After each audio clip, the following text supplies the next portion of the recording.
My dad is literally harassing me. Why would you know his passwords? You know that's, if you are a millennial child to Jesus Christ. boomer parents, why you are supposed to know. would he know any of your passwords? Why would you know any of his passwords?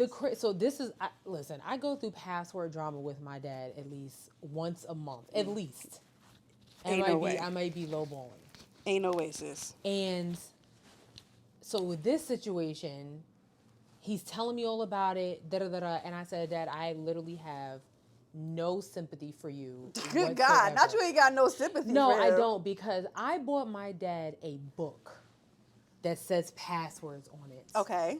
It was a joke for Christmas about 4 years ago, but a resourceful joke. Right. Because you're supposed to write down every single password, because he doesn't have a Mac, so he has like a regular HP computer. So it doesn't save his pass. Exactly. So he's calling me on the way here like, maybe my computer has it. I said, I don't know where HP does that. I know on Apple products, it saves it for you. Then he got the nerve to send me a text. Oh, God. Talking about found password for Google in my book. Your handwriting is illegible. It looks legible to me. Thank you. I said, excuse me. Oh, my God. He said, is that your handwriting? Tell me what it says. I said, whatever. Tried that. Doesn't work.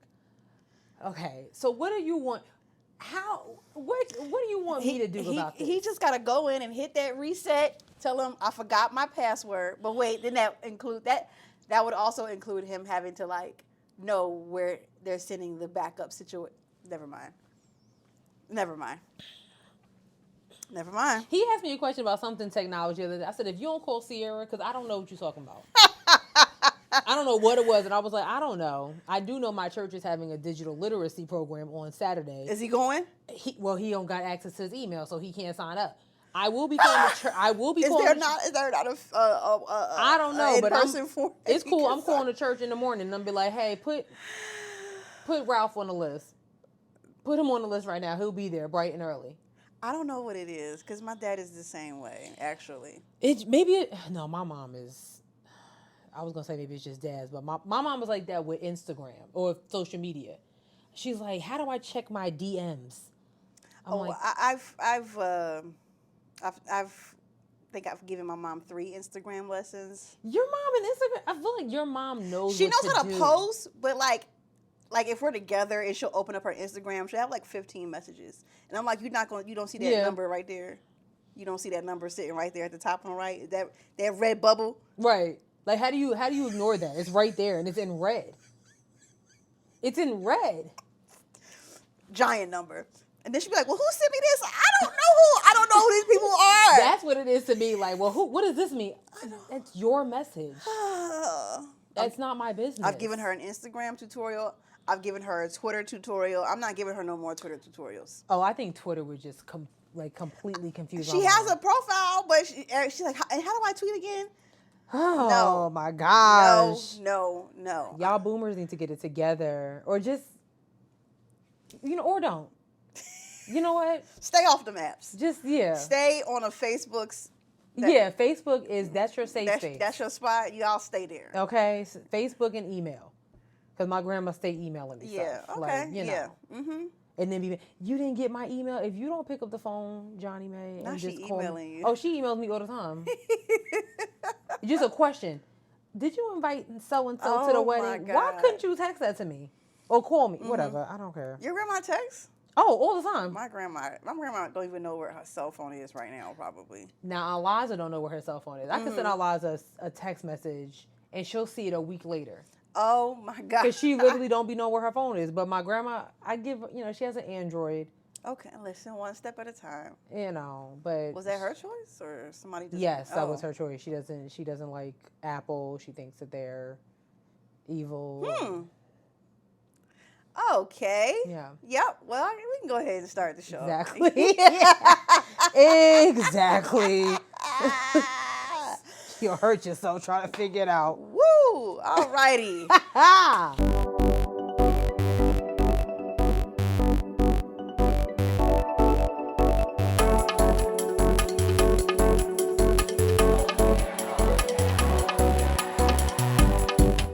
guys. Hey, everyone. What is happening? What's poppin'? What's I'm poppin'? What's poppin'? I'm your girl Sierra T. And I'm your girl Sherelle P. And this is Headwraps and Lipsticks, the podcast. Where we wrap the culture up in color. Yes, ma'am. Yeah. Season 8 is here. Episode 2 is what we is doing today. Got a little list. Yeah, we do have a nice list. Nice little list or whatever. Something nice cute. list. You know, something cute, hot for the winter. Yes. Yeah, whatever. Even though it's warm outside. Well, I turned the heat on for you. Because it was 66 degrees in here. And I was totally fine with that. But I knew you was coming. So I wanted to accommodate you. Sierra's house is like she is Alaska and I am Mexico. You know what I'm saying? Whenever I go to Sherelle's house, I'm burning the fuck up. Like, easily. I find it very comfortable in my home. I'm like, good God. And she has the fan on turbo. Like, who has the fan on turbo? I do. In February. I do. Well, I turned it off, because I don't want it to interfere with what's going on. But oh, yeah, that's true too. As soon as we end this, I'm turning that mug back on. Yes. That is just wild to me. Anyway, so yeah.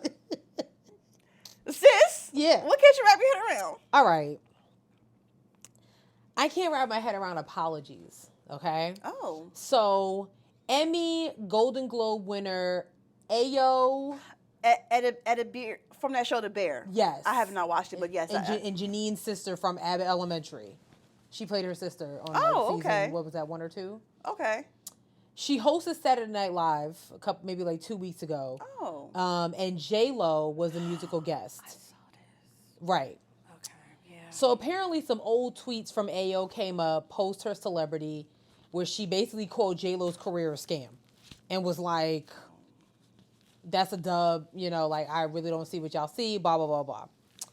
I can't wrap my head around her apologizing. So J-Lo was the musical guest, Ayo was the host, and she said, and I quote, and this is J-Lo said, she came to my dressing room and apologized with tears in her eyes, saying how terrible it was that she had said those things. She felt really badly and loved my performance because we had done my sound check and she actually got to hear me perform. She was just like, I'm so effing sorry. It was so awful of me. I don't know. I saw this and I was like, I don't believe this. I actually do, because Ayo did say, somewhere on Twitter, she said something that, she apologized. And I'm like, why are you apologizing?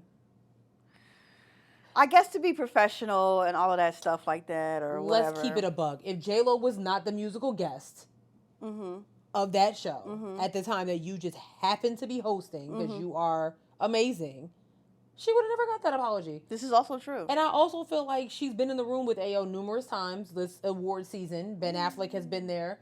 You've been there. You ain't apologized to her. So why all of a sudden now she got to apologize?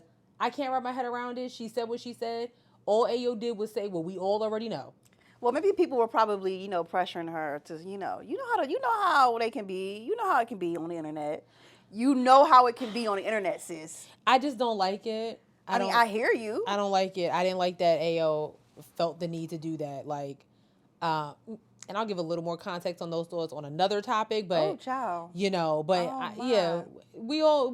Everybody has said that J-Lo's career is a scam. And if J-Lo wasn't putting out this movie and album about her life, she wouldn't have got that apology. Ain't she always putting out a movie and an album about her life? Well, apparently the new album is called This Is Me Now. I think it's been influenced by Ben Affleck and just her journey to love. Oh, she had an album back in the day called This Is Me Then. Oh, snap. I'm glad that I'm making love to you. Remember that song? I know that because that song was on that album and I did like that song in music video. Snap. Yes, so she was like, I remember she was like, when she did the promo for This Is Me Then, she was like, in the future I want my kids to know what it was like for me then. But okay, J-Lo, I see what you did. So there. I do the marketing on that, brilliant. I give credit where credit is due. I do like that. Okay. But yeah, okay. I don't pay attention to J-Lo anymore.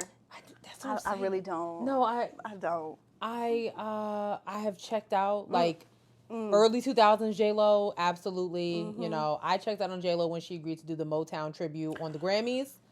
And I know she was just doing what she was asked, but I'm gonna need her to pay. I would have been like, no thank you, because some of the Motown legends are still living. That was so triggering for me. Girl. Did we talk about that? We sure did, because people were talking about I don't like the Grammy. I said, I'm still not over the Grammys asking J-Lo to do that when you got Gladys Knight still walking around, Smokey Robinson still walking around. That, or I'm talking about even some of the black artists who were around.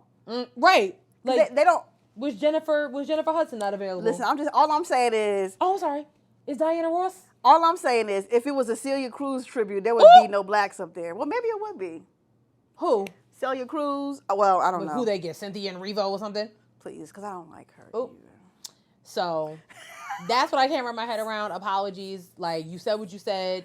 It's fine, and clearly you're reaping the benefits of your amazing career. I gotta watch The Bear. I heard it's a really good show. I mean, it won the thingies that it wins. Yeah. Yes. And so that guy is hot. I like Jeremy. I'm sorry. That's some spoiled milk. I don't want that one. Oh. I don't want it. Even after you saw the Calvin Klein? I seen the whole. I seen it. Oh. I seen it. So you still gonna pick Stephen Colbert over Jeremy? Stephen Colbert, that's my man. That's my man. My man. Yes, I am. To this day. To this day. You know what? Just what can't you wrap your head around, sis? What can't you wrap that head around? Okay, what I can't wrap my head around is, so I'm trying to start cooking or something like that. I don't know, girl. So proud of you. Anyway, I went to the store, and did you know that they sell Tabitha's seasonings in Publix now? Yeah. Oh, go ahead. Mm-hmm. Are we about to do this right now? Mm-hmm. Well, I can't wrap my head around how amazing they are. I made pepper steak and rice, and I put the seasoning, mixed it with other stuff, on my beef. And when I tell you, I smashed. What seasoning of Tabitha's? Which one was it? The sunshine seasoning. You want me to go get it? No. I can go get it right this right. I mean, you can. It's not going to change my viewpoints on it. Okay, well now I need to know what's your viewpoints on it? It is the most bland seasoning I've ever used in my life. You're crazy. It is very bland. Listen, you're this crazy. is a Tabitha Brown Stan account, but I believe that when you are a true fan of somebody, you can give them open criticism. And I thought that seasoning was very mid. I was very disappointed. Wow. I'm disappointed in this conversation. I'm just, the sunshine. She did put out another one. Yeah, I got all three of them. Wait, the sunshine one is... Hold on. I'm going to go get them. I'm going to go get them, okay? I'm going to give y'all elevated music. Well, it only had 3 in the store, but apparently... Oh, that's my elevated music. I was giving them elevator music while you was... They can still hear me while I was... I didn't, I got the mic. Oh, that's right. I forgot. All right. So we got... So this is the one that I use. Yeah. So the sunshine... What? Can you see it? What does that have in there? This is the ginger, garlic, pineapple, and mango. Yeah, This is not it. Then she got light sweet like smoky. That's not the one. I hadn't had that one. Garlic, onion, turbinado, sugar, and paprika. Can I taste? Yeah. I haven't taken the thingy off yet. Oh, I don't want to open it then. I don't want to open it for Girl, you. if you don't open it. Okay, all right. If you don't stop playing with me. I just want to, make sure. And then we have very, very good garlic, which has garlic, black pepper, and lemon. I am shocked that I bought this because I don't like lemon pepper wings or anything. I don't like lemon pepper. That one is... Is it because it's lemon and pepper? No. Because who the hell would do that? Because this is a lemon pepper stand account. I love lemon pepper. I don't know. But that one is not it. But I'm just gonna I want my black people to be free from lemon pepper. Oh, God. Oh, I can smell the sweetness. Oh, I'm going to put that on my salmon. That smells good. Yeah, okay, wait, let me see. Yeah, because I used sunshine on my salmon last night, and I was like, I don't think that's a good idea.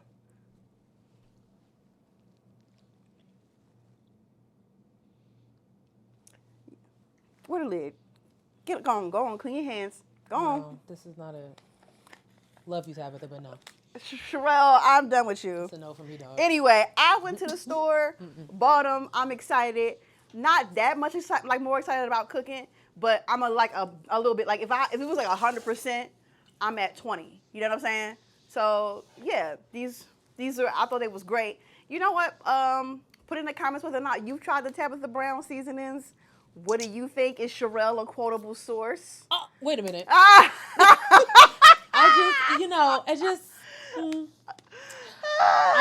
do think the one that I just tasted maybe on like some teriyaki chicken or something like Yeah, that. Maybe. Yeah. But that sunshine one, I was very disappointed.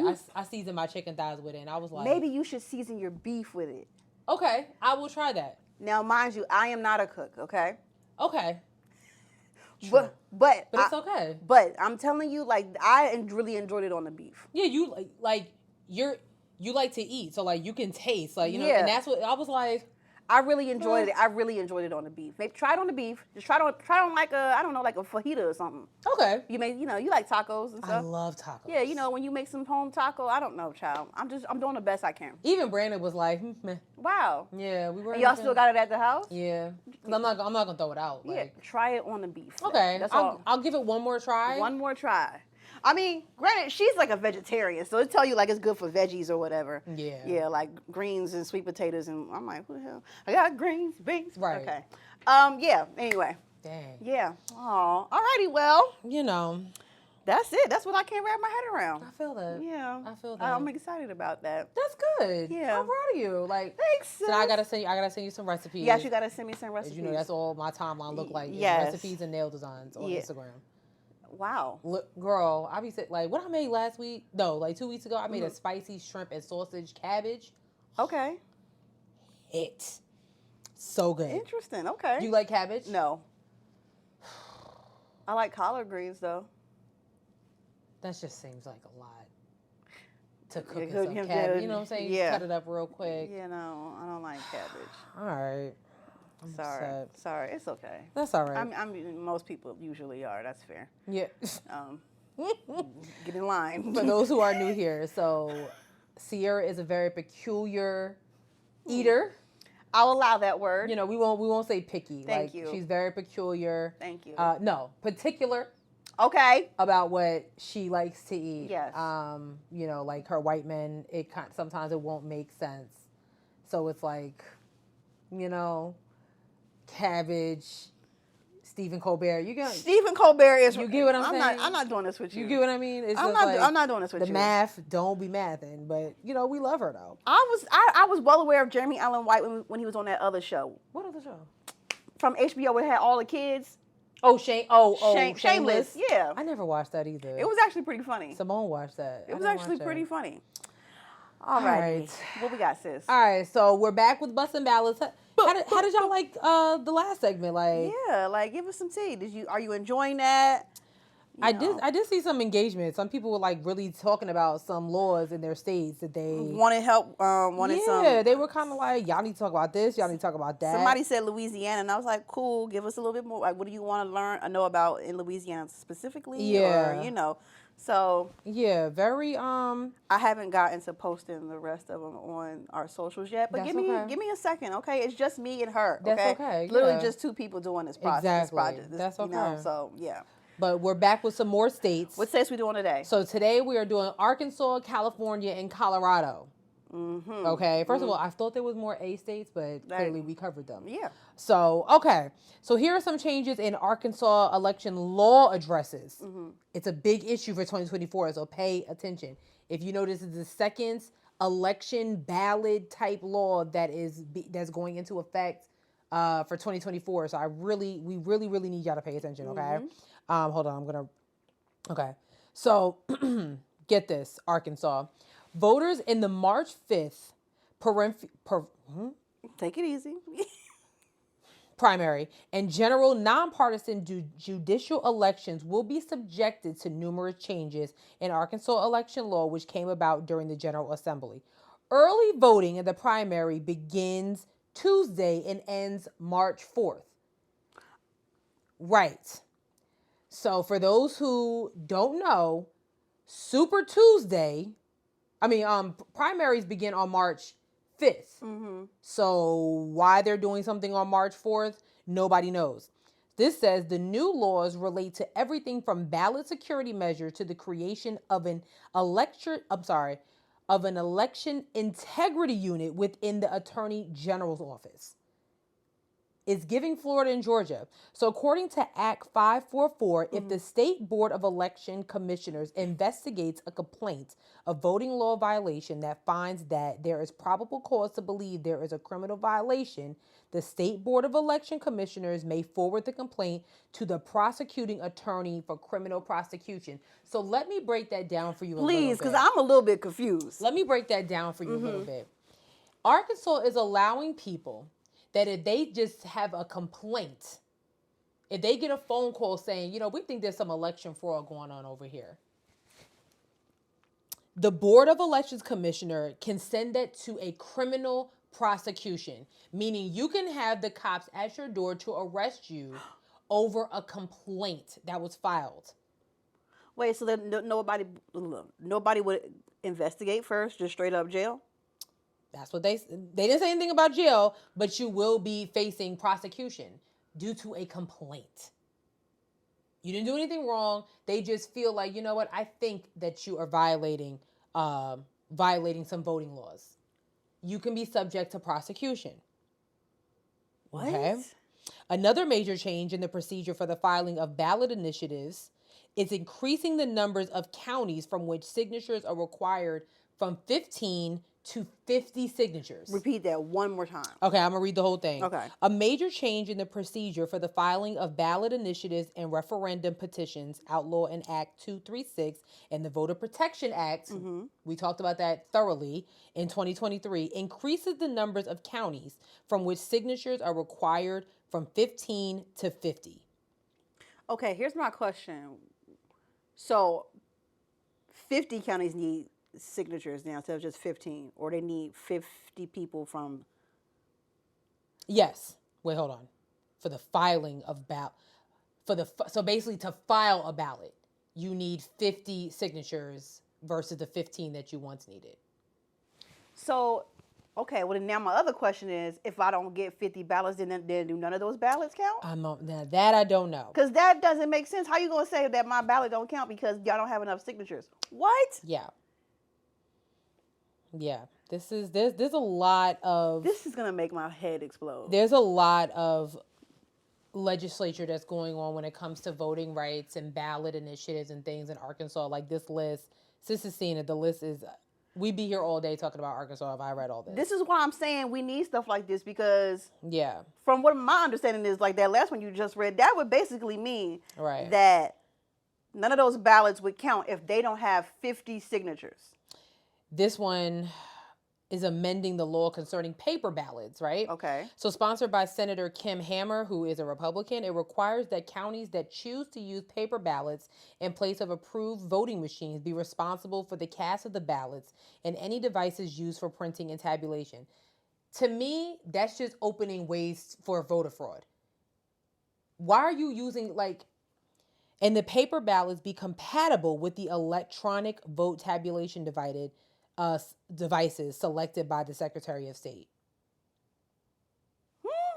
I'll read it once again. It requires that counties that choose to use paper ballots in place of approved voting machines be responsible for the costs of ballots and any devices used for printing and tabulation, and that printer ballots be compatible with the electronic vote tabulation devices selected by the Secretary of State. My other issue right now is that why are you allowing counties to choose? My point. Why don't you just make it a law that all of them have to use electronic? Well. Oh, shut up. You get what I'm saying? So it's like, so that just opens up doors for complaints. Yes. You get what I'm saying? Oh my God. I would think that more voter fraud, first of all, voter fraud isn't even that big of a fucking deal for it to be as big of an issue as it is. Right. Nonetheless, if we're going to talk about it. Nonetheless, though, I feel like if voter fraud was going to happen, it's going to happen with paper and pen or pencil. Right. Because when we hear vote, it's through the machine. I don't even get, there's no pen in my hand. There's nothing in my hand. Like, literally. I don't get nothing. Nothing. Wow. This is a lot. There's a lot. There's stuff in here about poll watchers. There's a lot going on in here. So Jesus. Be sure to check it out. If any of our listeners are in Arkansas, you guys voted for Sarah Huckabee Sanders, and she's behind a lot of this stuff. This is bizarre. So that's Arkansas. That's the last A state that we're dealing with. Now we're going to move on to good old California, dude. Whoa. Sick, bro. Do you even live? I never met anybody from California that I used to think that everybody from California talked like that. I did too. But why are you taking forever to load? Is it because you not on the internet? Hold on. I am. I don't know why it's acting like that. Oh. Hold on. Oh, there it goes. Oh. Patience. Little sister. Okay. It did that because we was making fun of the California accent. That's why. Yeah, for sure. Yeah. Okay, so we know, California is a little bit more of a progressive state. They're not as controversial as Arkansas, Alabama, some of the A states. So,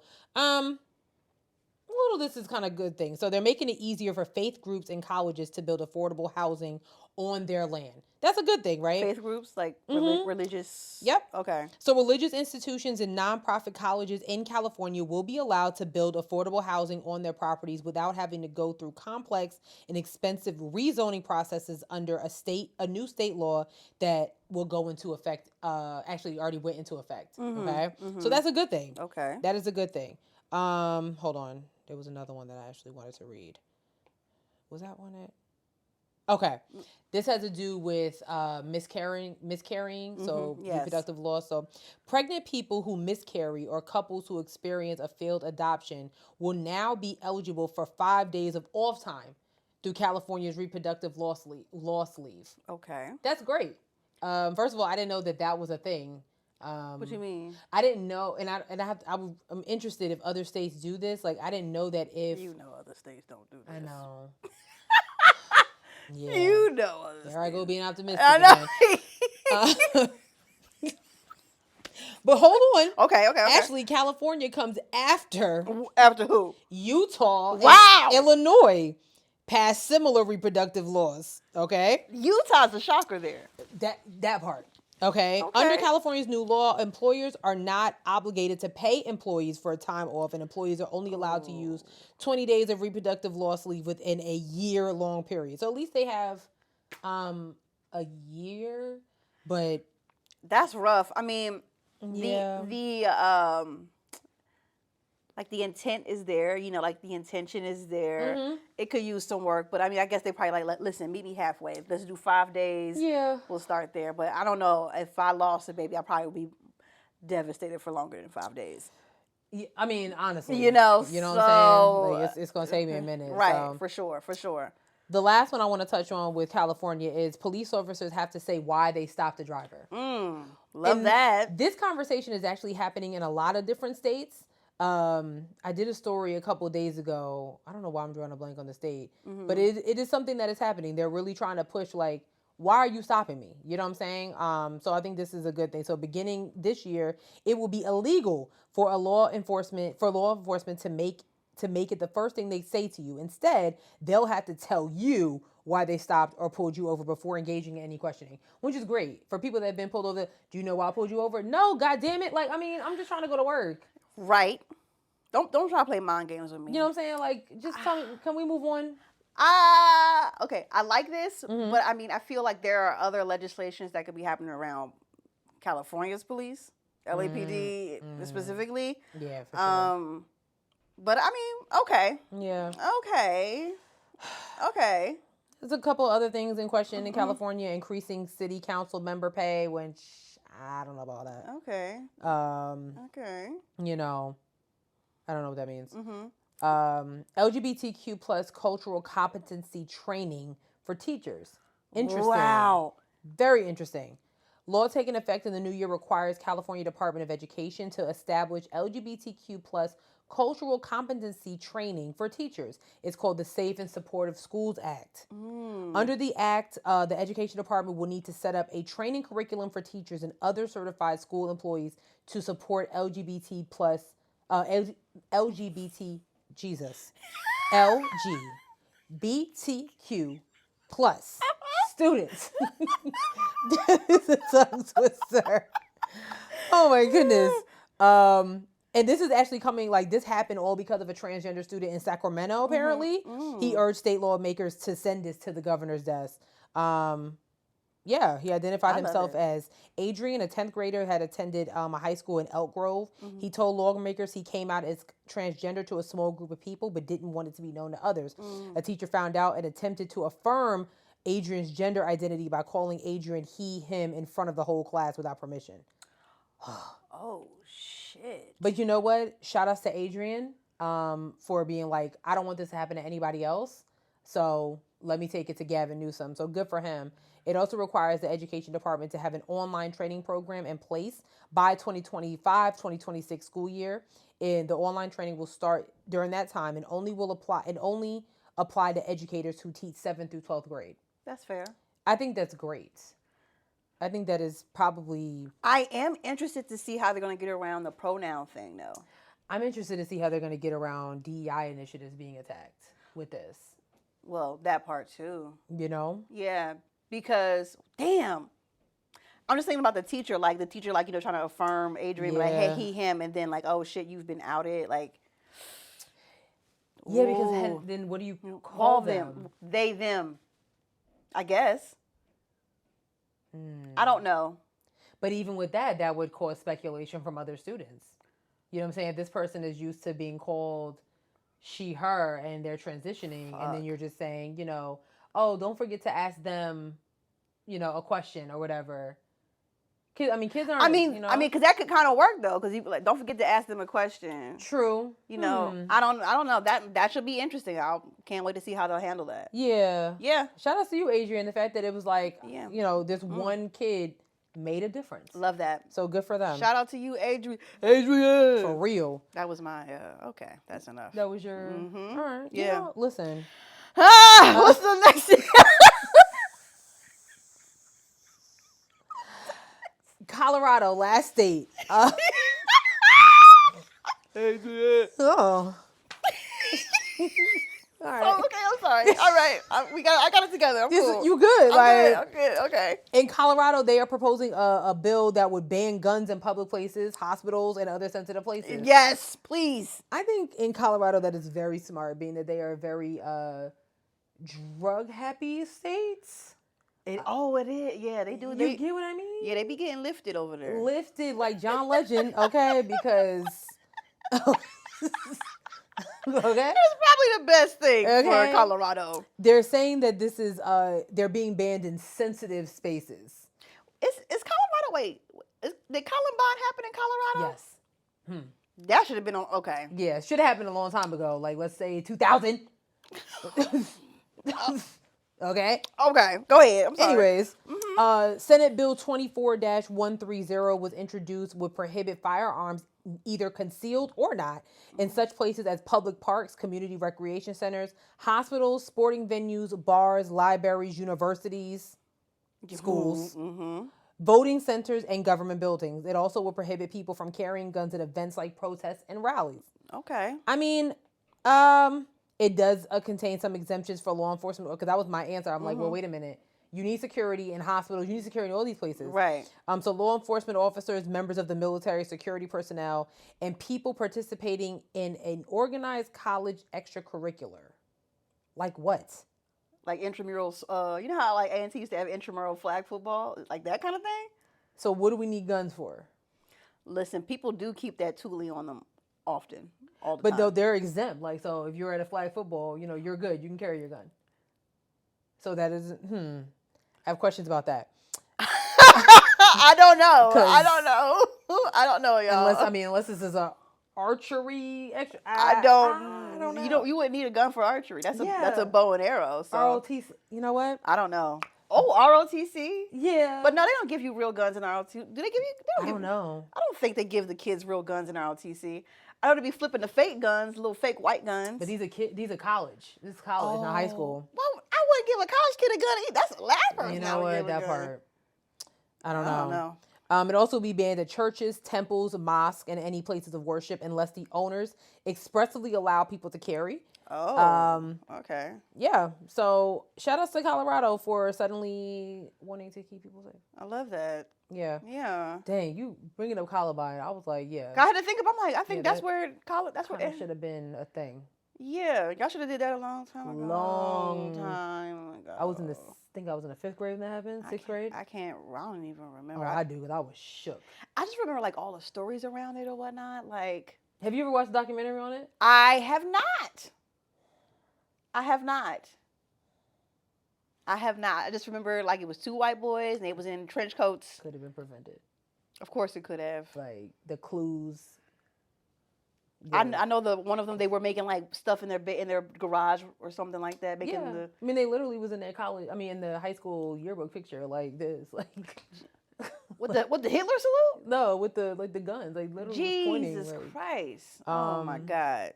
So yeah, Colorado, no more guns in sensitive spots. So for our Colorado listeners, pay attention to Bill 24-131. Yeah. Very important, especially if you're a concealed gun carrier. Just be careful. You know, you don't want to get locked up. Right. If this goes to. But you can have it at flag football. Yeah. So we're gonna hope no shit breaks out at the flag football game. Yeah. That's I'm so sorry. Like, no, I mean it's the truth because like we have questions. We have questions. Is that it for Colorado? That is it for Bustin' Ballots. No, nigga, that nigga pulled my flag. That shit wasn't right. Yeah, like, like, whoa, wait a minute. Like, It's flag football. it's an actual like debate team. Like somebody like, like what you say? I said. Wait a minute. What's going on here? I should not be laughing at this. I should not be laughing at this. They might need to take it back to the drawing board. Yeah, like, you know yeah, what? I don't know, dog. I don't know. It's kind of weird. Yeah, I don't know about that. Well, that's it for Bustin' Ballots. All right. We'll be back with 3 more states next week. Absolutely. But know that all these links will be in the in the description. I will keep a full list of them. I'll just keep adding them. So I messed up, but I went ahead and added them for last week's episode. So, but this week it'll be all of the 6 of those. Exactly. Or until YouTube tells me I can't put nothing else in the description, then we'll figure out. And then that's rude. That is so rude. Is there limits? There is character limits in the description box, so we'll figure it out. We'll probably like put something in a link tree. Maybe we can make like a Google. We can make a Google sheet or something, and we'll put that in that way. You guys can have access to all of it. Okay, that's fair. We can do that. Yeah, that's it. Yeah, so I'll just keep it three each episode then. So yeah. All right. Ooh. Let's get into the show. Okay. Got a few political hot takes. For sure. There's some things going on. I'm actually gonna go. Down up. So this 2017 tax law. I was doing some research because I was like, "Do you want to talk about that first?" And I was like, Like I was like, no. Like, do we even want to talk about it? But this is a big deal. Oh yeah, because folks you're not getting as much money as you think you were getting this year. Damn. In your tax returns. Damn. They really said, "Hey, brokey." Literally. So this is something that is Donald Trump did back in 2017. Even though y'all think your boy Biden did it. Oh. That's what happens when you don't vote. Okay. Or you don't listen to Headwraps and Lipsticks, where we give you all the political connotation and education that you need. So yeah, Donald Trump, in 2017, his Tax Cuts and Jobs Act actually is still taking effect in 2024, right? Okay. So at stake is the so-called state and local tax deduction, or the SALT deduction, which was limited to $10,000 in Trump's signature tax law. But a new proposal would lift the cap to $20,000 for married couples, with a change retroactive to the 2023 tax year, right? So that means if this moves forward, for all my married folks, soon to be, the proposal could deliver bigger 2024 tax refunds to millions of married taxpayers. God damn, it's rough out here. Okay. I don't like that. I don't like that at all. I love that for you next year. I mean, but yeah, okay. Meanwhile, okay. They're like, you single? Yeah, wait, where is Be broke forever. Hold on, I'm trying to find. The government does not care about single people. Okay. In my Kanye voice. So after 2023, the SALT cap will revert back to 2010 to $10,000 per filer, regardless of filing status, until the end of 2025, when the deduction limit will expire, along with other provisions from the Tax Cuts and Jobs Act. Oh, so there's a limit on this. There is a limit. But still, you might not be getting as much money as you think you are. Yeah. So, I don't like it. I mean, obviously this is to help the rich because they need so much help. One Republican lawmaker, he was saying this is a pro-family tax measure that rights a wrong, and this is ultimately about fairness. To who? I know. Because the singles still get nothing. Well, this is Representative Mike Lawler, a Republican from New York. He's the one that introduced the bill. So he added that his constituents are feeling the impact of higher housing costs and inflation, and that providing tax relief could help many of them as well as taxpayers across the nation. But then what about single filers? Like, what happens now? Like, are we not? This the shit that be blowing me. Am I not going through housing crisis? Yeah, I'm a little concerned because that doesn't really. I mean, it's great for couples, but So then, what happens if you guys get married and divorced in the same year? What happens now? Like, that's a great question. You get what I mean? Like,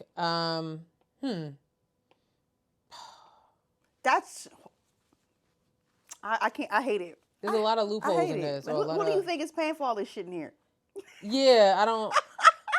I don't like it. No. Hey, but y'all voted for Trump, so this is why this is happening. So. Oh my God. The good thing is that like there is a limit, so it might not always be, but we're dealing with taxes now. Right, so. right, exactly.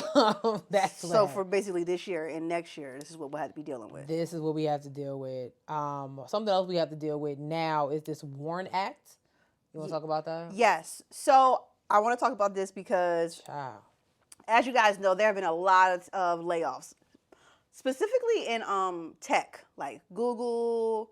I think IBM laid some people off. Oh, really? I think so. Like a lot of companies have been laying people off. And I learned that I think almost 30 days before a company is going to lay off people, they have to warn the state of their layoff and how many people are going to be laid off. Ooh, that's messy. So if you, for whatever reason, think that your company might lay off people, you can type in WARN Act and then your state, and it'll take you to the government website where you can see if your company is up there and if they're going to do layoffs.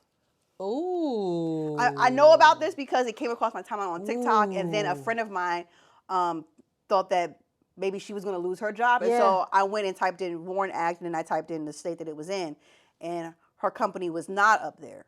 Ooh, that is. But they did lay off people, so I don't think the company was registered in the same state that it was. Interesting. That it was in. So that's also something to keep in mind. Even though you, like, for instance, like my job, I live here in Charlotte, but I would have to look at WARN Act for like Alabama. Yeah. Because, because of where its headquarters at.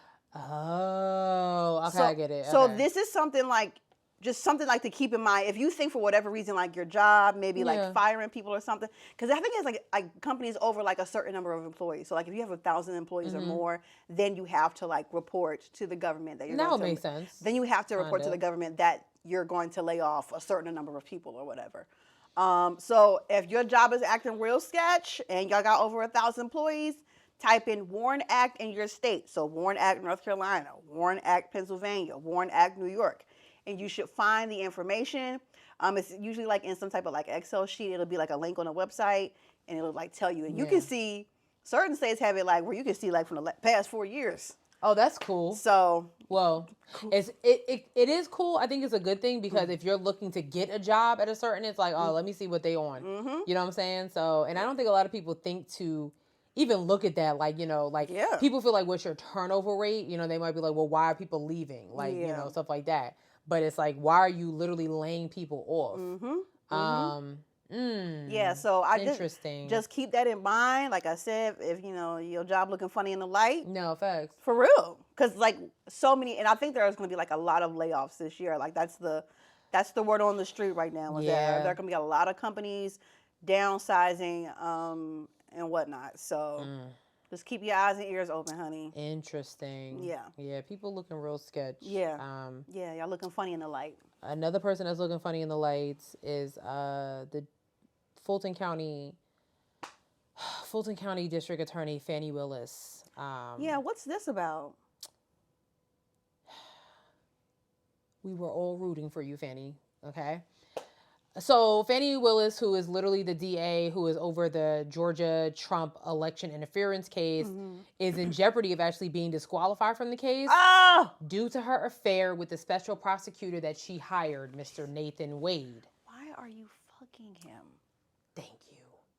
We got work to do. That's what I said. I'm like, okay. That makes me angry. Oh my God, I'm about to get upset. When I kept hearing allegations, I was like, no. This is just another thing. But she admitted to the relationship. It's not like she was, she didn't. Eventually, she had to admit to it, her and Nathan. However, the issue is one of Trump's co-defendants filed a motion to have her and Nathan disqualified because basically it's like a conflict of interest if there was some financial gain from it. So filings are saying that Nathan was paid a certain amount of money, for whatever. But because he's in a relationship with Willis, they take lavish vacations. So she's benefiting financially from, you get what I mean? She's arguing that it's not that this happened way before, our relationship happened beforehand, blah, blah, blah, blah, blah, blah, blah, blah, blah. To Sierra's point is, the bottom line is, stop in your coworkers. Like, I mean, I don't understand that. I will never, ever get it. Like, there's so many other men out here. There's so many other women out here. Why are you sleeping with somebody who's at the next cubicle with you or your boss or whoever? Like, get outside, touch some grass, touch some other ass. Seriously. That's what's happening now. So she literally is at jeopardy of, we always like, this black woman going to get Trump out of here. She's going to make it right for the state of Georgia. That might not happen now. Wow, so that just angered me. This is all about evidence. I'm going to actually read a quote from the judge who was like, at first it was like, oh, no, she's good. But then the judge was like, I mean, at the end of the day, this is a thing. And we can't have, but I like this judge. His name is Fulton County Judge Scott McAfee. He was saying it's all about evidence. Like, I hear all this, he said, she said, all this stuff like that. Right. But it's all about the evidence. So I'm going to read the quote that he actually said. He said, I think it's clear that disqualification can occur if evidence is produced demonstrating an actual conflict or the appearance of one. The state has admitted a relationship exists, and so what remains to be proven is the existence and extent of any financial benefit, again, if there even was one. And so because I think it's possible that the facts alleged by the defendant could result in disqualification, I think an evidentiary hearing must occur to establish the record of those core allegations. So, okay, was she dealing with this man before this? That's what she says. That's what he says. Is there a proof of this? No. And neither of them are married to other people, right? Not that I know of.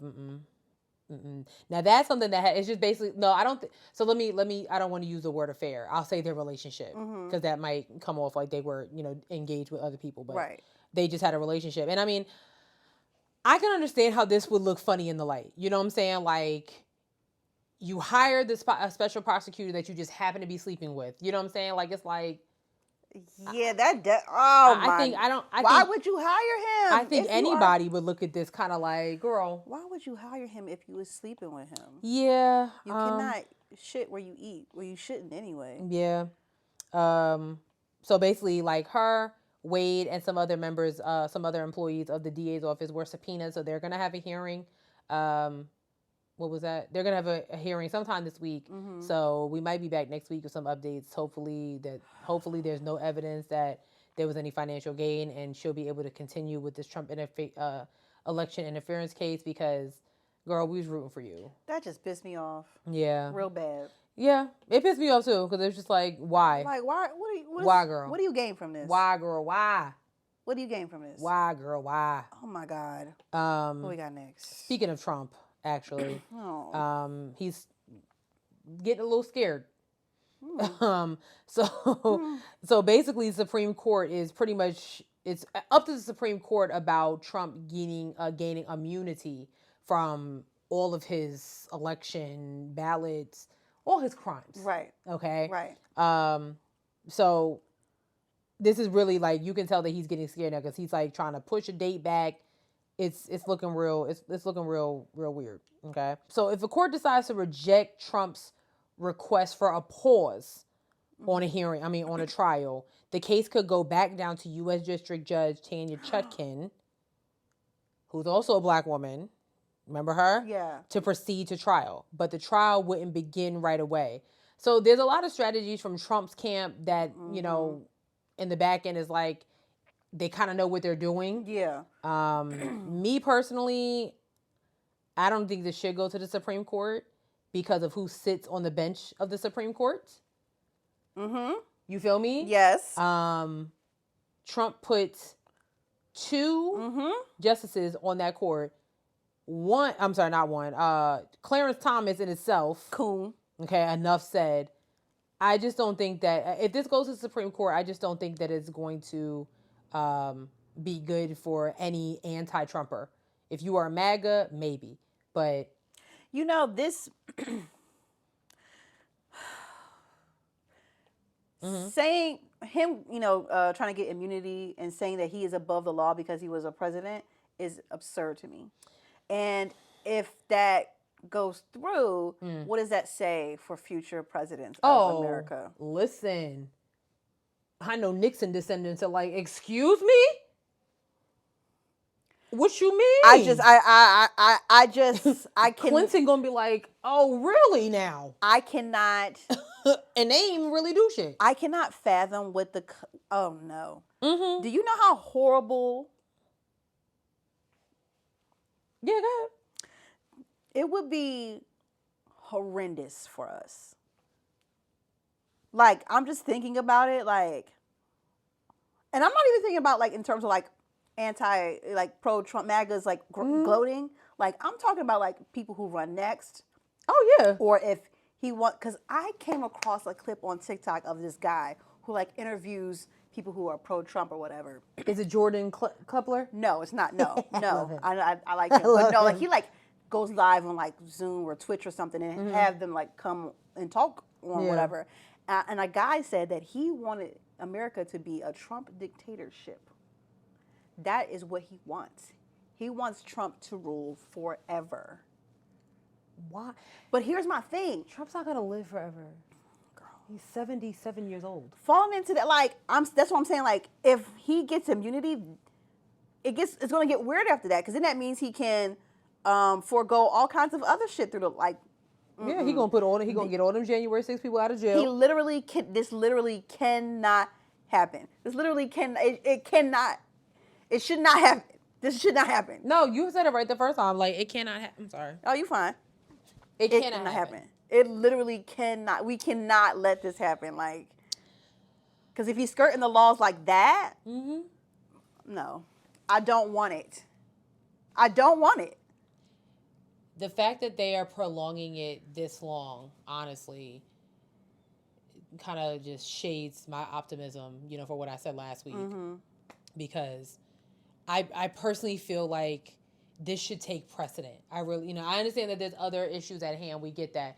But this needs to be rectified now. Like, we don't, like, why are we, there should be no more pauses. I feel like it should be like 3 strikes. Okay, you get 1 pause, 2 pauses, 3 pauses.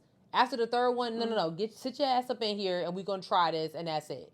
Because enough. Like, you're literally just, all you're doing is moving him closer to the starting line to run again against Joe Biden. I didn't even put Biden on the list because I can't even fathom him right now. But, yeah. That's so scary.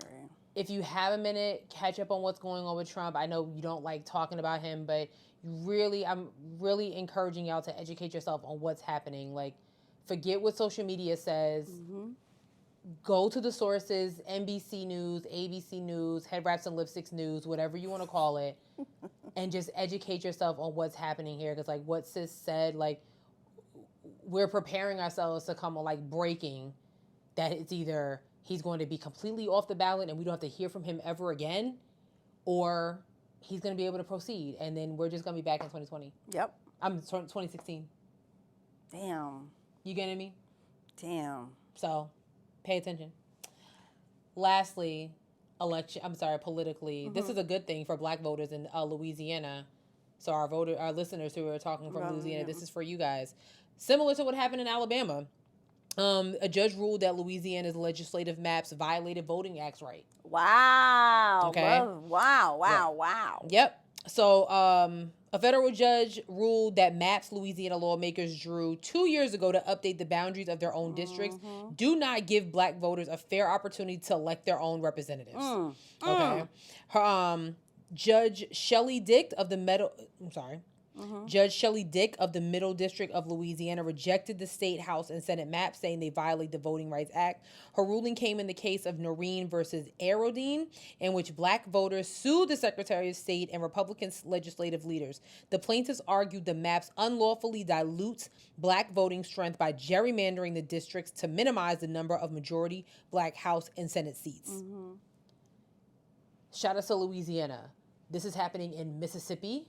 This is happening in Alabama as well. Like right now. It's going on right now. So pay attention.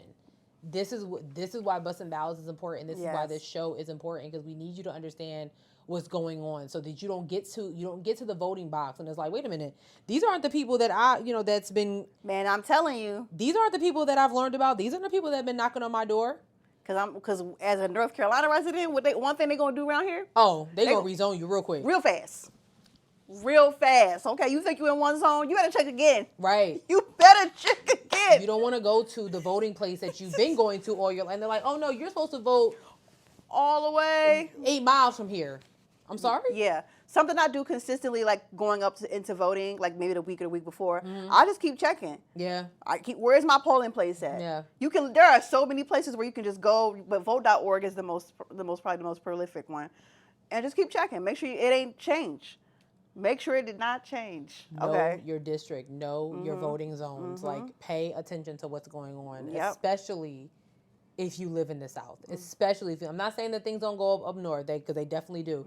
But if you're in the South, pay attention to what's going on because it's under attack. Ballotpedia.org, we've been talking about them for years on this show. Years. Ballotpedia.org, you can go and find a sample ballot for your district, your county, or whatever, so you know what's going on. So, cannot tell you enough, cannot say enough great things about ballotpedia.org. Right. Really can't. Damn. But I mean, that doesn't surprise me though. It surprises me that they actually ruled again, that they actually found this to be a violation, because a lot of these, courts, there's money under the table. They got the right people in the right places to make sure that things shake. We just finished talking about Trump. It's a prime example, okay? Alabama is still fighting with this. So it's just, Yeah. Okay, we're done with politics. Yes. Now for the hot topics. I thought this was funny. Okay. Well, it's not funny. It's not funny at all. Oh. There was a judge in Oklahoma that recently resigned after she was caught texting her bailiff during a murder trial. Over 500 texts was sent back and forth between her and her bailiff, her court bailiff, while she was sitting on a murder trial. What? She was talking about the state prosecutor. She was actually being in favor of the defense attorneys. She was kind of lusting over a police officer that sat on the bench. It was so much going on with this judge. I wrote about it and I was cracking up because in my mind, I'm like, so think about the person who's on trial. Like, you weren't paying attention. The person who was on trial actually was found guilty. But I'm like, in my opinion, because y'all know I'm a lawyer in my head, right? I feel like this is like grounds for a mistrial. Yeah. This is ground for a mistrial because, I mean, the judge was talking about the jurors, somebody's wig was on backwards, something like that. She was cutting up with her bailiff. Wait, I didn't know. I thought it was like, I didn't think you could bring cell phones into the courtroom. You're a judge. You do what you want. Who gonna check her? Damn. Who gonna check her? Somebody needs to, clearly. Well, she had resigned. She stepped down from the bench, but I personally feel like the person who was found guilty deserves a new trial because I don't feel safe with that decision. Yo. I really just thought that was very interesting. What the hell? I just thought that was funny. I was just like, yo, That's a whole new different type of BS in at work. Girl. Oh my God. Speaking of, I don't want to call it BS. Okay. You want to talk about Club Shay and Monique? Well, I didn't watch the full interview. I watched a few clips, long, lengthy clips. So Monique went on Shannon Sharp's podcast. Yeah, and she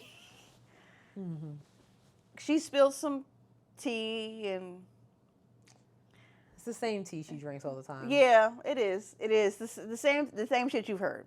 I don't need to reiterate any of that. Okay. Yeah. And I don't even know what to say. Like I'm so over it. Yeah. You know?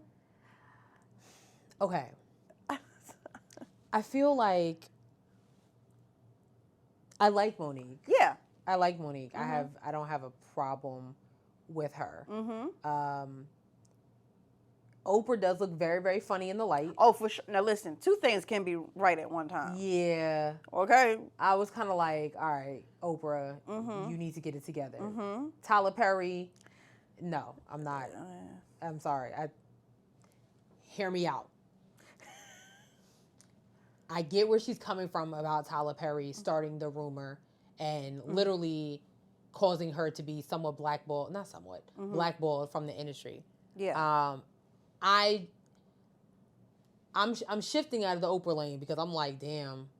Oh yeah. Like when I think about the Butler, I mean, the Butler, all that, I'm like, okay. Like yikes. Yeah. Yeah. But Tyler continues to put on for black actors continuously, regardless of if he's the only one in the writer's room. He continues to put on for those black actors. So I can't really get off that ship or move out of that lane just yet. Well, wait. What happened? Something that did was mentioned in the interview that I don't know if you saw, but what she said? She had a clip of yes. She had evidence of Tyler on the phone talking to her, saying that he basically admitting that he basically blackballed her from the industry, and they sent the audio clip to Shannon Sharp and his team, so everybody in there heard the clip. So that is the one new piece of news that we have from that interview. I'm gonna say this about Shannon Sharp. I actually enjoy Club Shay. But I think it's a 50-50. A part of me feels like he may need to just chill out for a second.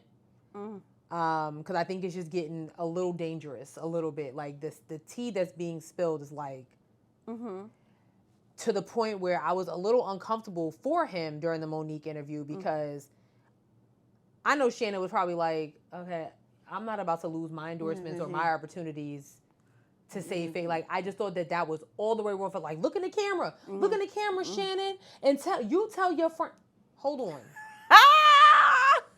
Hold on a minute. I mean, he did it, but... He did! I mean, I watched up until I watched 2 hours and 30 minutes of it because it's like 3 hours long. I know when Sis hit the parking lot, he was on that phone hot, like, get Tyler on the line now. Like, you know what I'm saying? Or Kevin Hart, Now, her beef with Kevin Hart...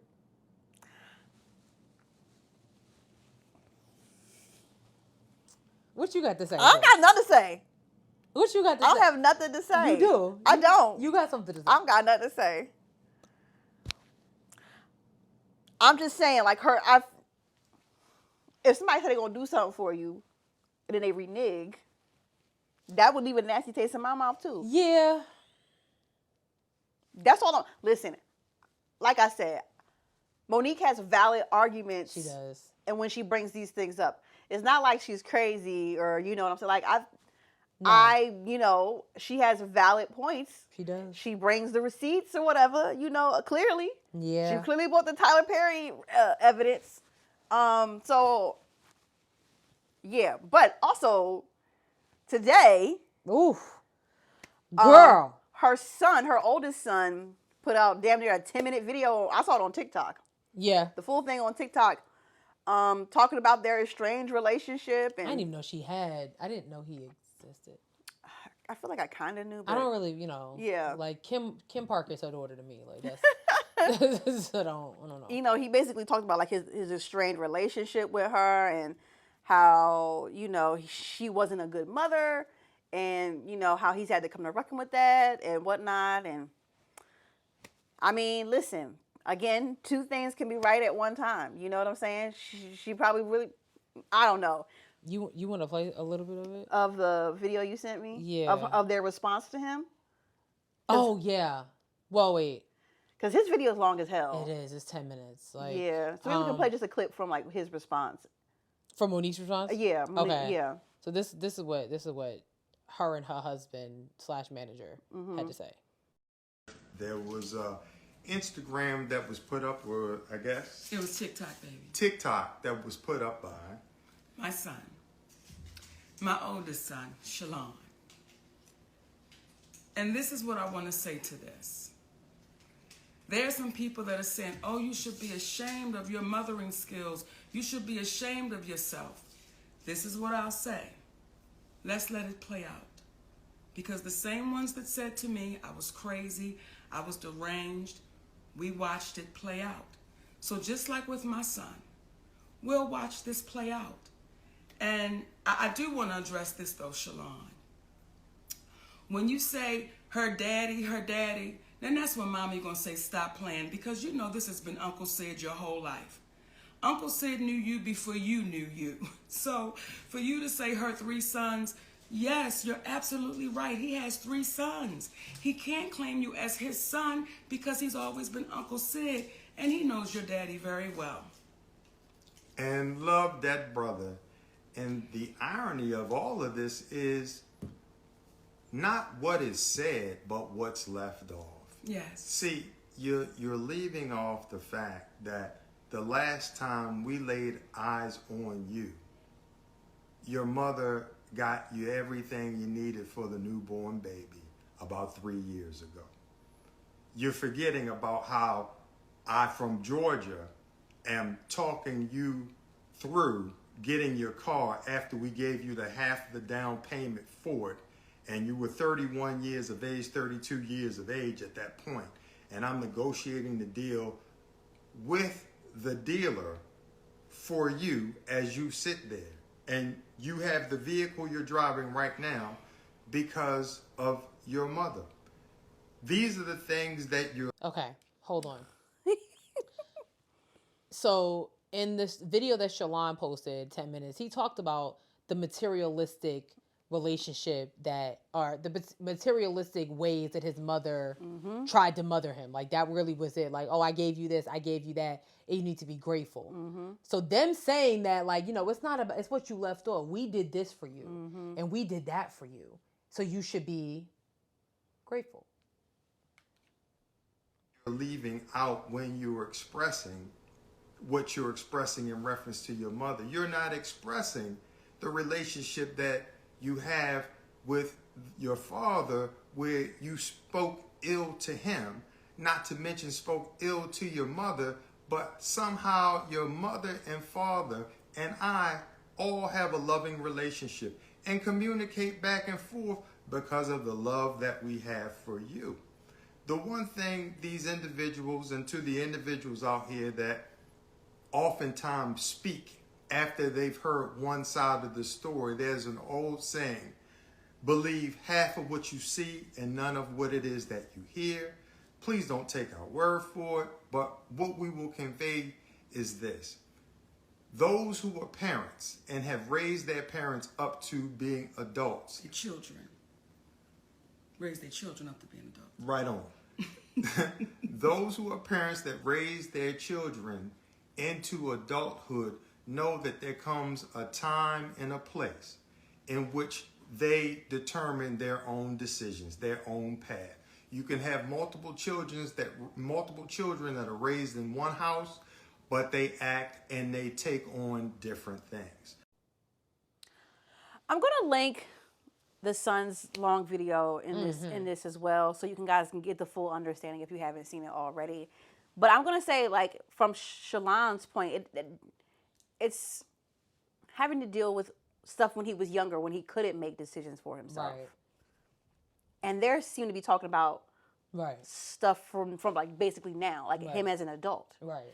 And so that's where the paths seem to be crossing. Furthermore, stop getting on the fucking internet. Leave us out of it. Ooh, I don't yeah. want to hear no more about this shit. I don't want to hear no more. Yeah. I don't want to hear no more about this shit. I'm kind of, yeah. Like, across the board. Like, everybody shut up. Like that's what I'm saying about Club Shay Shay. Like, enough. I don't want to hear no more drama about comedians. I've got things to say while we're on this topic of Club Shay Shay. Oh, yes. Okay, open. Sorry. Make journalists great again. Yeah. God damn it. Make journalists great again. You good over there, sis? You go through a lot. It's just, you know. You know,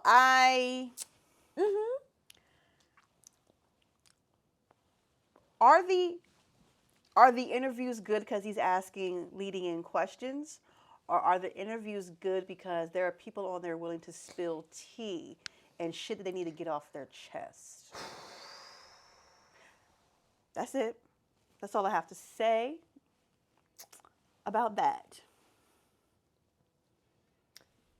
Ditto. I literally, I had started a TikTok and I didn't get a chance to finish it because I was just scoffing because I was feeling the type of way about Club Shay Shay. Not feeling the type of way about the show because I like Shannon Sharp. Yeah, and I'm glad that he kind of escaped from under Skip Bayless and For starting sure, his, you know what I'm yes. saying, and is starting his own brand.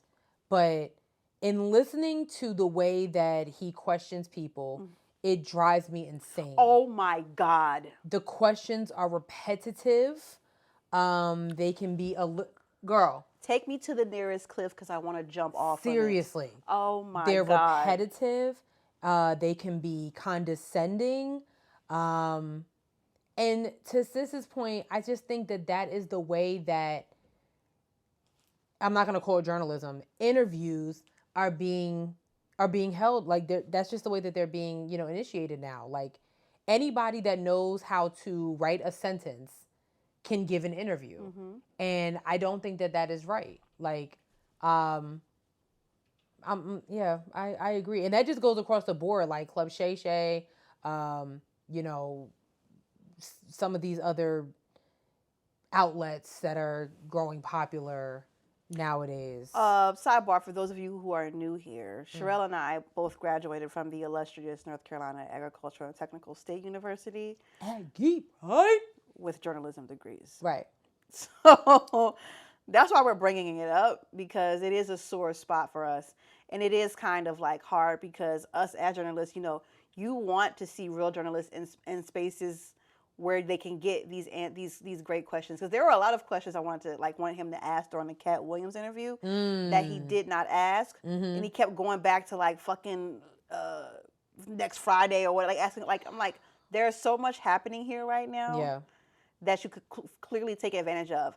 And I think it's a little bit more frustrating because people are going to that space willing to be open, and he's not grabbing grabbing in the right spots. And it's like, oh my God, this interview could be way more banging. Right. If you knew how to pull those questions out of those people.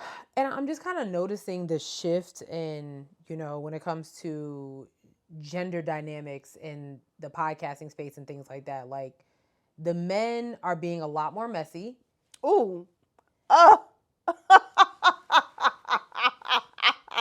Ooh. Oh, girl. Go ahead. Okay. The men are being a lot more messy to the point where it's like they're sought out to be messy. Club Shay Shay, Drink Champs. The list goes on and on and on. And Joe Budden in them. Don't even. Joe Budden. We don't have enough time. We don't have enough time. God damn it. And the women podcasters, not so much. They're giving you the, growing up in news and broadcasting, men were the ones that gave you the hard facts, the hard news and everything like that, versus women were a lot more opinionated. That's why you saw more women talk show hosts and things like that. And now the roles have switched. Oh, wow, sis, you are correct. You feel me? Yes. And I find it to be very, very interesting. Very interesting. And it's older men. I think I could go like off on a tangent, but I think it does have to do with like the time in society, and I think it also has to do like a lot of like what I think it has to do with like women like no longer having to like wanting to just be like this one thing. And I think it like Come on. I think it like kind of lead like the whole femininity masculinity thing. I think it finds its way in that the way it presents itself now. Oh, for sure. I mean, you literally have what's the name on the Joe Budden podcast? What's the name? Oh, not Superhead. Is that Superhead? No, Melissa Ford. Melissa Ford on the Joe Budden podcast. Now you have, I mean, Angela Yee was always on the Breakfast Club, and now you have Jess So Hilarious on the Breakfast Club. It's always that, like, you just gotta have that female take, but it's a different type of. Yeah. I don't want to say different type of female because I don't want to put them in a category, but it's just the truth. There's a different type of dynamic that is on these shows when it comes to your female hosts, and it's very interesting. And I think in the time of Me Too, women have found themselves to be more of the truth tellers than the men, and I think that's why women are coming across so much more as quotable and viable sources than men. Men are like here's some messy tea type of vibe. That's what I think. And it's older men for me. It's like, you know, you're open to your opinion, and, you know, like, but is this what y'all do in the barbershop? Is this barbershop talk just with a camera and a mic now? I sent sis one of my favorite podcasts this past week. See, I don't see, okay. I got education from them. Yes. Because even the clip that you sent me, I didn't know what that term meant. Yeah. I had no clue. When you said, I was like, what's she sending me? What does this mean? What does it even mean? But I'm listening as I'm scrubbing my bathtub. I'm like, oh, okay. I've yet to come across another podcast with men on the mics like that. I mean, Gavin's podcast is like that. You know, the Black Dads podcast? Yeah. Wow. Funny enough you bring him up. Oh, that's right. Yeah, Gavin. Gavin tagged us in something. We run out of time and the camera's about to die. Oh, no. It's okay. You tagged us in something, being messy per usual. I want y'all to know Gavin is messy, honey. Gavin is He messy. tagged us, like his podcast, the Black Dads podcast. Shout out to them. They have a question on there. Should our kids attend underfunded HBCUs? I am going to play this clip. Are we doing a disservice to our children by sending them to HBCUs that are so underfunded that they might not be equipped for our kids? I'm taking pictures yesterday, and I'm listening to an HBCU. Just realized they inserted 10-year-old technology on campus, and they're trying to figure out how not to catch up, but to get ahead. But their biggest thing kept coming back to, we are 10 years behind. That's insane. And this ain't, and I text you yesterday and I said, damn, this ain't the first time I've been at a HBCU and they've talked about being behind as far as technology or building codes, or are we doing our kids a disservice? And how can we combat that? Because it seems like when you hear from HBCU students and they seem to tell you about their social highlights and not the other issues that, hey, I don't deal with at a PWI. This conversation takes nuance, and I don't know if we have enough time, but first I want to say Gavin did not attend an HBCU. That should be noted. Right. Second of all, I don't know in the context of the people who you're talking to in conversation when they're talking about their school and whatnot, but I graduated, I graduated. So it's not like the technology isn't there. As a matter of fact, all this shit in here that I learned, all this technological shit, thank you, A&T. Yeah, I got that from my school. I learned how to use camera. I know what 4K settings are. I know what all this shit means. Yeah. Because I went to an A&T. Now, are there HBCUs who are underfunded? Absolutely. Would I consider that being a disservice? I don't think so, but I understand his point in that. I understand his point in not being able to have the right technology in order for your students to garner the proper education so that they can be competitive in the workforce. But I don't think that I don't know if I would call that a disservice though. No, I wouldn't at all. Yeah, it's gonna come down to race when I answer this question. Oh, I don't consider it a disservice because it's not like we don't have access to the internet. I know for a fact that every school has the internet. right. So while there may be an equipment or certain pieces of equipment missing from said schools, it's not completely out of hand. I think in today's age and whatnot, it's not impossible anymore. Right. You know what I'm saying? You know somebody that knows somebody that knows somebody. Yeah. That can help you get to the proper resources. Yeah. So to say that sending your kid to an HBCU is a disservice is disrespectful. And first of all, there's plenty of what is the term you use? Underserved PWIs around here. Let's not act like every PWI is out here like the University of Kentucky, University of Chapel Hill, North Carolina Chapel Hill, none of that stuff like that. You got your Gardner Webbs. Oh. You got your, you got your Guilford colleges. You got your Catawba colleges, that might not be super popular and might be struggling in that sense. So, Sis said everything that I was going to say. Like, I don't care if you're going to huge HBCUs like FAMU versus smaller HBCUs like Benedict College in South Carolina.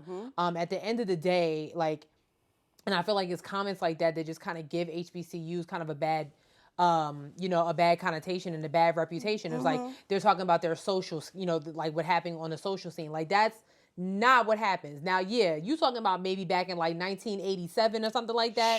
Sure, okay. But if you're talking about now, if there's a student that goes to a HBCU and still feels like they are at a disadvantage technologically, I don't really think that's the school's fault. I do not think that's the school's fault at all. Like, because everything is at the palm of your hands in 2024. Like, please, I don't think that's the case. But at the end of the day, going to HBCU for Black children, in my opinion, should always be the choice. Point blank, period. Like, because just the life skills that you're learning from technology to the social scene, to the political scene, to the social injustice scene is going to be completely different than when you step foot on UNCC's campus, when you step foot on UNCG's campus versus A&T, or Bennett College. So, I think you're wrong. Furthermore, I want to add on, when you bring up conversations like this and you use it in contrast to PWIs, you are further making this a hard issue in the Black community. We already have enough coons as it is saying that I'm proud of my PWI. There was an entire situation going on with A&T's, was it water or something? Heating. And there were Black students, there were Black people in the comments saying, could have never happened at my PWI. But you know what could fucking happen? The KKK walking right through your fucking campus. Don't you ever in your fucking life, Right. Don't you ever in your life compare being at a PWI and HBCU. So you got access to 30,000 Mac computers at your PWI, but at what cost? But you don't have access to your PWI's DEI initiatives. Whoo, shit, I'm about to fucking go. I gotta go.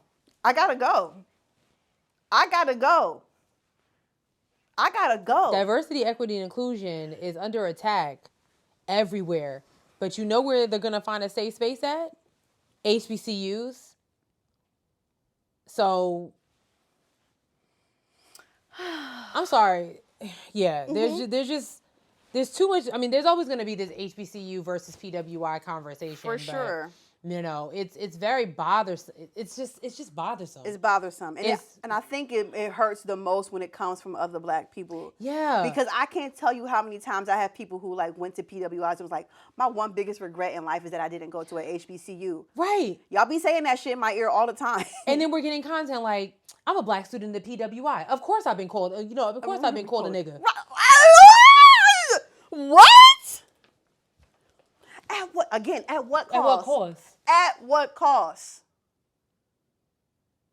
At what cost? You think what happened at the university? Oh wait, when was the lynch mob in Richmond? Yes. You think that would have happened at Virginia State University? Absolutely. Not in your fucking life. Yo, don't you ever Not in your life. Don't you ever in your they life. They would have met them niggas at the door. Like, what you doing here? Don't you ever in your life. Ever. Keep it cute. Ever. Keep it cute.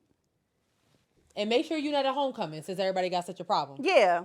Not just at G-Ho. You okay? FAMU's homecoming. No, don't go to no HBCU. Livingstone's homecoming. Don't go to no HBCU homecoming if we so Texas underserved. Southern University. Don't come out there Dillard don't come out there for a free plate since we so underserved. We can't afford to give your ass no free food. Get the fuck out of here. We can't afford to have you climbing fences at Howard to get exactly. on the yard. Don't you ever in your life. Absolutely not. Wild. Anyway. Don't. Just don't. We lit his ass up. He Listen. about to have so much to say. We love you, Gavin. I don't know. You still gave us some janky ass stands, nigga. I didn't forget. I ain't forgot. Damn. Call me 9/11 because I never forget. You know what? I'm sorry. Wrap it I'm up. sorry. Wrap it up. Jesus. I'm sorry. Damn, I had two more things on. We ain't got time. We'll do it next week. We'll do it next week. Damn. Do we have any new reviews? Oh, you know what? I don't know. Call me. You know what? You are done. I'm sorry. I'm not gonna do nothing else. I'm not gonna say nothing else. You know that is not true. I'm not gonna say nothing else. And oh no. Wow. Nasty work. Nothing, huh? No. 0 things. Ricky Smiley has a podcast? That's the morning show. No, okay, I'm about to say. Okay, well, y'all have not left us a review. Y'all lame. Please be sure to follow us on all of our social medias. We're on Twitter at HeadWrappOD. We're on Instagram at Headwraps and Lipsticks. Check out our Facebook page, Headwraps and Lipsticks, the podcast. Go to our website, www.headwrapsandlipsticks.com, where you can find crew necks and T-shirts like the ones Sister's wearing right now. They are for sale, but not on sale. And be sure to share the podcast. Share. Share. Listen, we are a Black woman-owned led podcast that's talking about politics. We are very niche and unique. We need y'all to share. Unique? Okay, so we need y'all to share. And lastly, we are on a bunch of platforms. So tell them that they can find us everywhere. Spotify, SoundCloud, Google Play, Apple Podcasts, iHeartRadio, YouTube, TikTok, and Facebook. Okay? If you had less 5 stars and left a review, I would have read it, but you didn't do that, did you? That's okay. Oh. It's okay. Oh, okay. It's all right. All right, sis. Well. Nope. Nope. What's your joke? I don't have my joke this week. Because nothing's funny. I don't.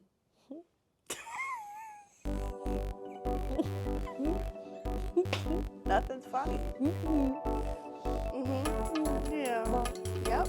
That's it for us. Okay. See y'all next week. Peace. Maybe y'all leave a review then. You better. You should. You should. It would behoove you to do so. Right. I learned that at A&T. Okay, goodbye. You know what? Log off. Log. I am fucking done.